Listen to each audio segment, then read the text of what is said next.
వెళ్ళదు. మీ అంచనా తగ్గట్టుగా మీరు 1/2 కేజీ పెట్టుకోవాల్సిందే, పెట్టలేకపోయారు.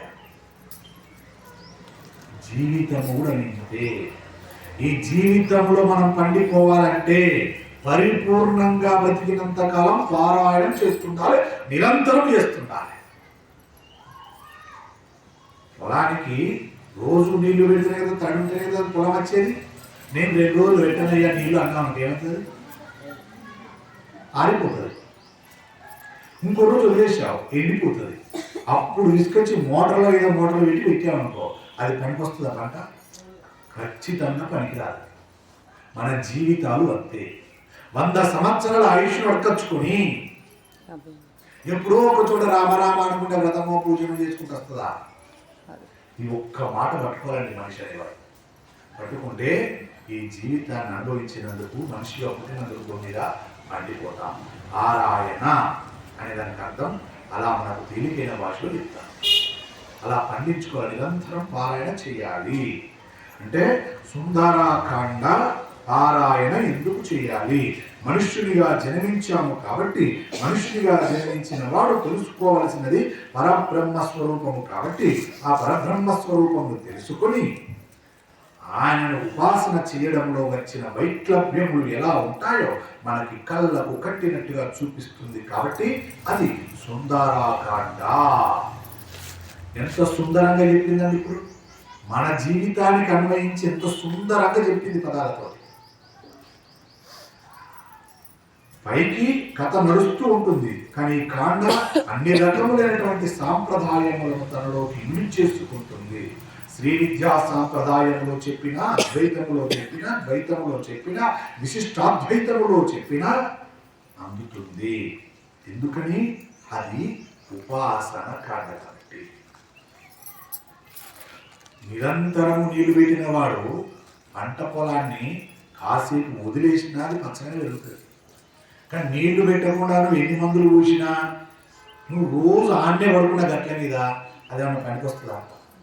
పనికి రాదు. అలాగే ఇక్కడ కూడా ఉపాసన కాండ ఎందుకన్నారు? ఇది ఏ రీతిలో చెప్తుంది అది నీకు ఉద్ధరించడానికి పనికొస్తుంది. సుందరాకాండ ఉద్ధరిస్తుంది కూడా, నువ్వు పట్టుకున్న దాన్ని బట్టి ఉంటుంది.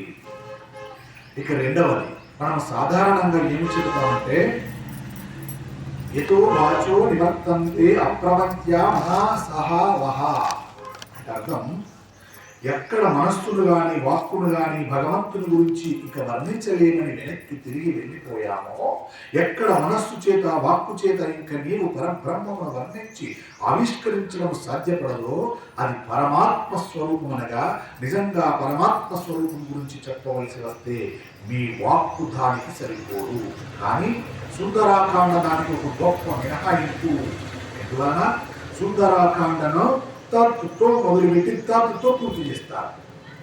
సుందరాకాండలో మొట్టమొదటి శ్లోకం తత్తుతో ప్రారంభమవుతుంది. సుందరాకాండ పరిపూర్ణమైంది అనే దానికి తత్తుతో పరిపూర్ణమవుతుంది. తత్ అంటే ఏంటి? తత్ అంటే అర్థం తద్దినం మనం పెడుతుంటాం, తెలుసా? తద్దినం అంటే ఏంటి? చనిపోయిన వాళ్ళు పెట్టేదాన్ని తద్దినం అంటారు కదా. కొందరు తెలియకుండా అంటారు, ఎవరైనా కోపానికి వస్తే పిల్లలు ఇస్తే నీకు తద్దినం పెట్టగలరా అంటారు, మాట్లాడతారు కొన్ని మాటలు. దాని అర్థం తెలిస్తే అర్థమవుతుంది. అది తత్ అంటే ఇప్పుడే చేస్తున్న పని అర్థం. అంటే వాడు తిట్టావు కదా, దినం పెట్టరా అన్నారు అనుకోండి, ఇప్పుడే నీకు ఏదో పెడతాను వేరే అని లెక్క అర్థం. ఇప్పుడే అని అర్థం. దాని అర్థం తత్ అంటే ఇప్పుడే.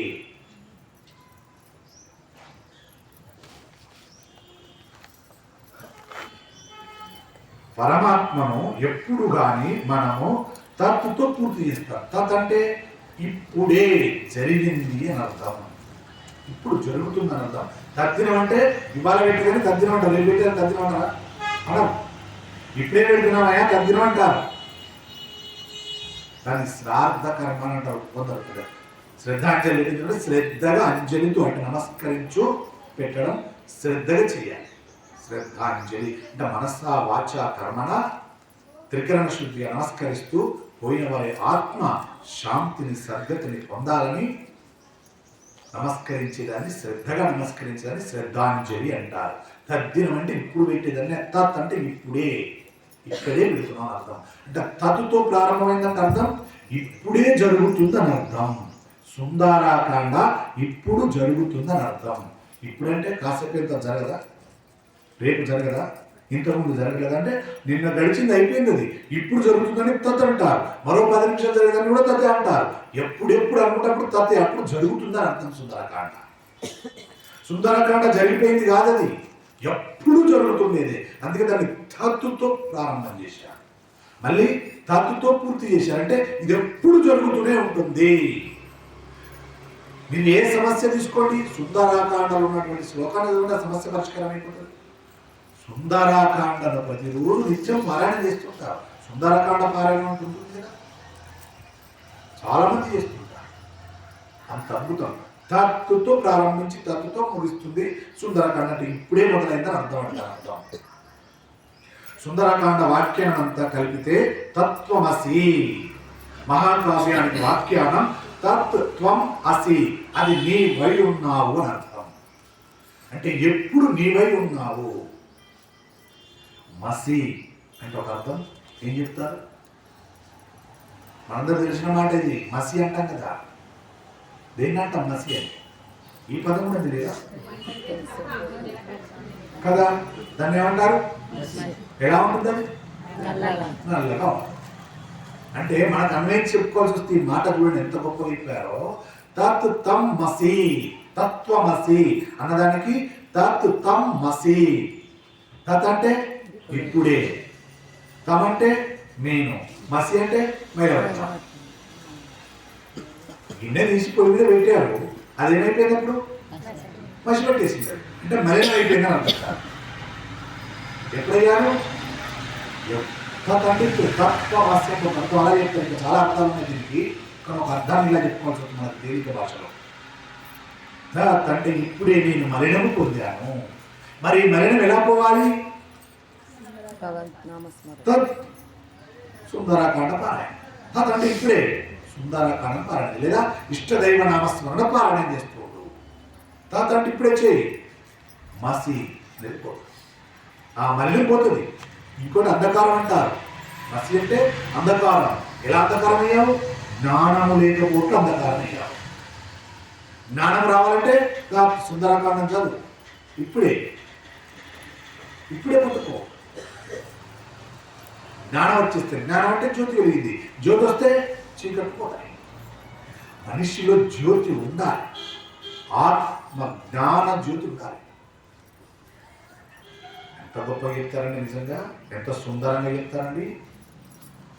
కాబట్టి తత్వం అసి, అది నీవై ఉన్నావు, దానికి వ్యాఖ్యానము. అందుకే సుందరకాండ తత్తో రావణ నితాయ అని మొదలవుతుంది. చిట్ట చివరన తత్తో మయా వాక్యీరదీన వాసిన అని తత్తుతో పూర్తవుతుంది. ఇటు తత్ అటు తత్. తత్ అంటే పరబ్రహ్మం. పరబ్రహ్మము మధ్యలో అనుమ సీతమ్మ మనకి కనిపిస్తారు. ఎన్ని అర్థాలు చెప్తున్నారు? తత్ అంటే పరబ్రహ్మం, తత్ అంటే పరబ్రహ్మం. పరబ్రహ్మం మధ్యలో అనుమ చేసినటువంటి గొప్పతనం కనబడుతుంది, సేవ కనబడుతుంది, ఆయన భక్తి కనబడుతుంది, ఆయన తీరు కనబడుతుంది. అటువంటి అద్వైత రూపాన్ని ఆవిష్కరించగలిగినటువంటి కాండ